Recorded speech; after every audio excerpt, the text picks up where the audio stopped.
It's Friday, September 15th. This is an end of the day, an end of the week SPY recap. And on the daily chart, we end up with a big reversal day from yesterday. We start much lower. We get a 2 down day, 2 up yesterday, 2 down today. And then we come down and we hit targets number 1, target number 2, and just missed target number 3, which would have been the outside week. That's what we were kind of anticipating. Going to the weekly chart, I've been talking about all week long how we have an inside bar from last week, and that bar could either break out strongly one way or the other or fail one way or the other. And as with any inside bar, I'm always looking for the potential failure. Then to start this week off, we had 3 very narrow days, and that's where things were getting a little more interesting in terms of, more volatile movement likely, because we were narrow here the week before. For the first 3 days, we were very narrow. Then the last 2 days of the week, we went up strongly but had the big reversal. So you can see very narrow here to start. We were inside of the prior week. Then we had the little breakout yesterday, and there was definitely good trading to the upside. And coming into today, you didn't know, I talked, I think, many times on yesterday's recap about the inside bar that we're getting on the weekly chart of the potential failure and what a failure would look like. I said it would be below the midpoint of yesterday. I said if we started up a little bit and came back through the midpoint, that's a type of failure. And I said even if we head up, on Friday and don't quite get to our target, maybe early next week and get a failure. So it just so happened that it developed right at the open here. It was gapping down, and this is a classic, also called what they call a kicker pattern, where one day it immediately goes up strong, and the next day it opens up near the low of that day and starts down. So everyone gets trapped here, and that's why you really wanted to, for a number of reasons, you wanted to be very aggressive getting short at the open here, and it was one of the better days of trading you're going to find in terms of opportunity, just given the fact that number one, you're failing at the inside bar high, given that daily signal of the 2 down. So that means you can come all the way back through the range.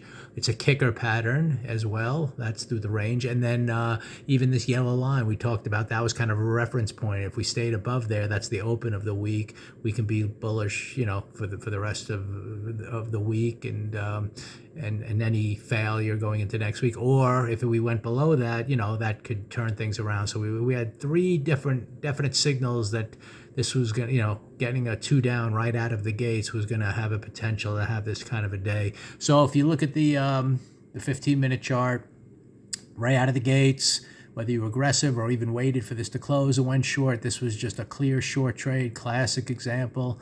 Below the pre-market range, which was between the blue lines, started lower, never looked back. 1 push down, pause. Here was your secondary trade, second push down, somewhere in here with a lot of volatility. So really nice day to the short side. Now the question is, where do we go from here? If you look at the daily chart and zoom it out, you got to think we're going to take this low out. But the question is that, going to be it? We still technically have an inside bar now. It's almost, let's call this almost like 2 in a row, or almost 3 weeks of overlapping price action. So this is a trading range in here that either we break out and we start heading down to the bottom, or we fail and we start back up. And I wouldn't be surprised if we fail here at the bottom of the range and start back up, although I'm certainly expecting lower. You expect this breakout to happen, and then you want to see if it becomes a move on the weekly chart, a 2 down that really starts getting to some of these lower targets. The problem with that, in terms of if that's really an expectation, is that this monthly chart is still just inside on the month, and that becomes choppy. That, by the way, that's a reason why it's very tough to swing trade in this environment. Not only do you have an inside month here, it started lower right out of the gates after, last month's hammer-looking bar, but we started down right out of the gates. But then you have an inside week last week, and you have an inside week this week.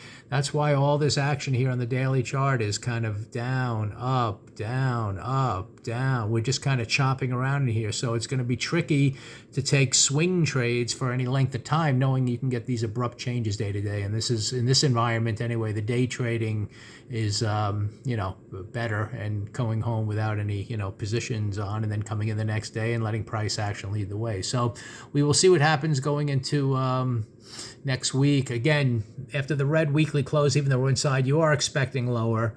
And at any moment, though, you just kind of wait. What's going to have to happen now, obviously, is that if we do head lower, the failure is going to be, failing to move lower here to the next target, and then starting up through the midpoint of this bar again. So it still becomes this yellow line or close to it, where if we're going to fail, we'll know early in the week that we, get it to some kind of down and then starts back up through the midpoint of that. Other than that, if we break lower, which you're expecting, there definitely could be a bit of a pullback, and maybe all month long we just come down and it's a long way to go to get a kind of a 2 down bar. You almost get the feeling we're going to close inside somewhere in this month.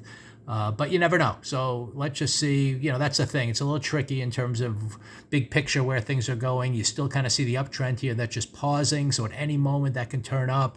But at this point now, the turn up's going to have to come on the weekly chart, which means you're going to have to kind of get somewhere above the midpoint of this week to head higher. Other than that, you'll be biased to the downside and just see if this little tight trading range in here, again, I'm expecting the attempt to break out. I just got to recognize that inside bars can fail even, both ways, and you can even come right back through it. So we'll see what happens coming to next week. But anyway, for today, very good day of trading to the downside. Big red bar, pretty much hit the target you were looking for, and that's why you kind of knew to kind of hold on here on this one and kind of know that you were heading likely to the bottom of this range. And then I mentioned all these targets here in the first video when I went short both the S&P and the QQQ. So we'll see what happens starting next week with a downward bias to start, but knowing we're still in a very volatile trading range here on the daily chart.